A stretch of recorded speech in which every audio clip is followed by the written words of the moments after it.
अस्सलामुअलैकुम। उम्मीद करता हूँ आप सब खैरियत से होंगे। इख्तलाफात पर सब्र करना और दूसरों को बर्दाश्त करना ही इखलाक है। नसीहत अगरचे नाखुशगवार होती है लेकिन उसका अंजाम खुशगवार होता है। रिज़्क की कमी और ज़्यादती दोनों ही बुराई की तरफ ले जाती हैं।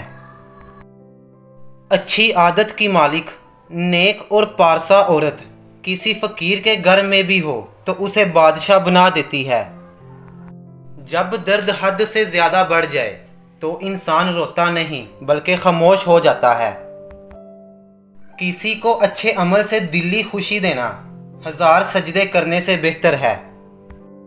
शेख सादी फरमाते हैं, खलूस और अच्छाई सिर्फ अल्फाज में नहीं बल्कि अपनी नीयत और फितरत में भी पैदा करें ताकि आप लोगों के ऐब नहीं उनकी खूबियां देख पाएं।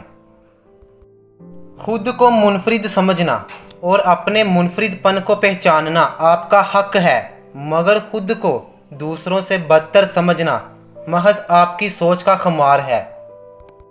जो बढ़कर तकब्बुर, घमंड और गुरूर की शक्ल अख्तियार कर जाता है।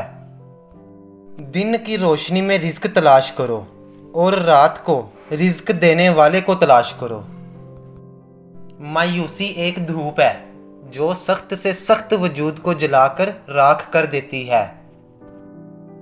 शेख सादी फरमाते हैं, मैं आज तक अपनी खामोशी पर नहीं पछताया, जब भी पछताया अपने बोलने पर ही पछताया।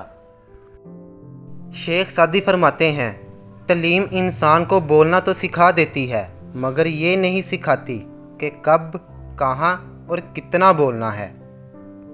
उम्मीद करता हूँ आपको वीडियो अच्छी लगी होगी, तो चैनल को सब्सक्राइब करें और बेल आइकॉन को प्रेस करें। मिलते हैं अगली वीडियो में। अल्लाह हाफिज़।